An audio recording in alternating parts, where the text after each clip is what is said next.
Un cordial saludo para todos. Mi nombre es Rubén Esteban Triana Quintero. Soy estudiante de la especialización en finanzas públicas de la SAP y les voy a hablar acerca de la evolución de ingresos y gastos desde la Constitución de 1991 y los debates actuales que tiene el gobierno. Iniciamos entonces con la evolución del recaudo versus el gasto público en Colombia desde la vigencia de 1991 hasta la vigencia actual, donde podemos evidenciar rápidamente que los ingresos de la nación han crecido notablemente, pero a la vez también van de la mano de un crecimiento de los gastos públicos.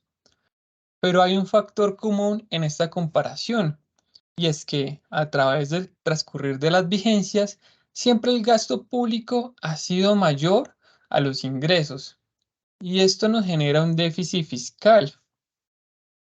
En esta gráfica podemos apreciar mejor la evolución que ha tenido los ingresos, que se ve representado en el color verde, y el gasto público, que se ve representado en el color naranja. Podemos ver también que de la vigencia de 1991, iniciando la gráfica, a la vigencia de 1995, la brecha entre los ingresos y los gastos no era tan notable. Pero a partir de la vigencia de 1996, podemos ver cómo esa brecha va creciendo cada vez más, donde la brecha más notable fue en la vigencia del año 2020, que fue lo transcurrido pues de la pandemia, donde nos aumentó en un déficit fiscal de 77 billones de pesos. Solo para tener en cuenta, en la vigencia del 2019 teníamos un déficit de 26 millones de pesos. Es decir, solo al transcurrir de una vigencia se aumentó 51 billones en el gasto público que se utilizaron para suplir la emergencia por la cual pasó el país. Ya en la vigencia actual, digamos que podemos evidenciar que esa brecha se ha ido pues reduciendo y esperemos que siga siendo así. Ahora bien, ¿cuál es el estado actual de las finanzas públicas en nuestro país? Realmente viendo el análisis del estado de las finanzas públicas nacionales, que fue pues basado en datos del Ministerio de Hacienda y el Banco de la República, pues nos representa un escenario pues preocupante. Yo lo llamaría el deficiente estado de las finanzas públicas nacionales. Inicialmente, como dije, tomamos la información del Ministerio de Hacienda, el saldo de la deuda pública, que pues a la fecha de información que fue publicado el 31 de julio de 2023, nos decía que la deuda externa es de 301 billones versus la deuda externa que es de 546 billones. Digamos que sumando estos dos valores de la deuda nos da un total de la deuda actual del país de 847 billones de pesos, que digamos que es una deuda bastante grande. Comparándolo con los ingresos del presupuesto general de la nación para la vigencia actual 2023, que es de 405 billones, digamos que ni siquiera es la mitad de la deuda que tenemos. Entonces, se evidencia que nuestros ingresos de recaudo al presupuesto general de la nación pues son menores y nuestras deudas son mayores, lo que genera pues un deficiente estado en las finanzas públicas. Por lo tanto, se evidencia que hay un deficiente estado de las finanzas públicas y también pues viendo el análisis de la gráfica anterior, hay un deficiente, pues hay un déficit fiscal. Es decir, lo que tenemos que hacer es plantear unas estrategias para que el gobierno nacional mejore sus recaudos, disminuya el gasto de funcionamiento sin que se vean perjudicados los servicios que se presta. Y tenemos que hacer una reforma para las pensiones, porque en Colombia encontramos que solo 15.000 pensionados ganan más de 10 millones de pesos, lo que genera un gasto público muy alto.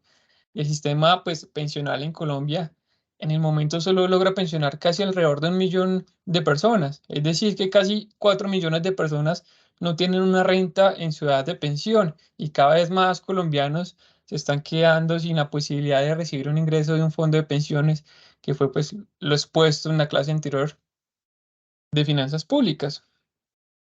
Y digamos que para terminar, vamos a referenciar lo que han dicho algunos autores relacionados con las finanzas públicas de Colombia Solo he traído tres por temas de tiempo, iniciando con Juan Carlos Echeverry, es un economista, el cual fue ministro de Hacienda, entre otros, digamos, que nos decía que cuando uno llega como presidente o mandatario, tiene de cierto modo las manos atadas, porque hay una serie de inflexibilidades presupuestarias asociadas a normas, leyes y sentencias que se vuelven obligatorias para el mandatario. Entonces, digamos que llega uno y tiene que garantizar el dinero para cierto tipo de cosas que son prioritarias por ley. Y no podemos quitar el dinero de esas cosas que son prioritarias y tenemos que primero ejecutar eso antes de lo que yo quería hacer. Entonces, digamos que nos limita, pues, de cierto modo. Ignacio Lozano, pues, él es el investigador principal de la Unidad de Investigaciones del Banco de la República.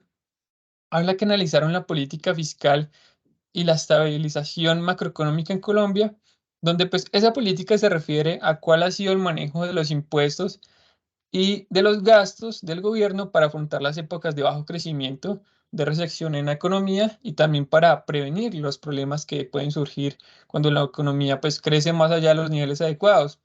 Pero él nos decía que él esperaba que un gobierno que viera que la economía se está desacelerando, pues ayudara a acelerarla un poquito, ya sea bajando impuestos o haciendo gasto, o si la economía pues está pues recalentando, va demasiado rápido y está creciendo demasiado, pues que el gobierno ayude a frenarla un poco, ya sea pues subiendo impuestos o bajando el gasto público. Eso es más o menos la lógica conceptual que él esperaría. Y para terminar, César González Muñoz, que es un cronista de la Universidad Nacional, nos dice que el presupuesto no se hace solo para que se cuadre, se hace para que haga justicia social. Pero, pues sin razón, hemos dejado que el manejo financiero del Estado se convierta en un tema para especialistas únicamente, lejano de los intereses de la gente, porque las sociedades contemporáneas que luchan seriamente por alejarse de la pobreza deben procurarse unas finanzas públicas suficientes y sostenibles. Así la sostenibilidad fiscal colombiana pues debería ser un tema pues estelar en todas las discusiones políticas sobre la lucha contra la pobreza y la desigualdad. Pero pues él dice que esto no ocurre, nada semejante, pues el manejo financiero del Estado ha sido llegado a ser pues, un tema de expertos que hablan de la eficiencia, de la racionalidad y de la técnica de los diferentes impuestos.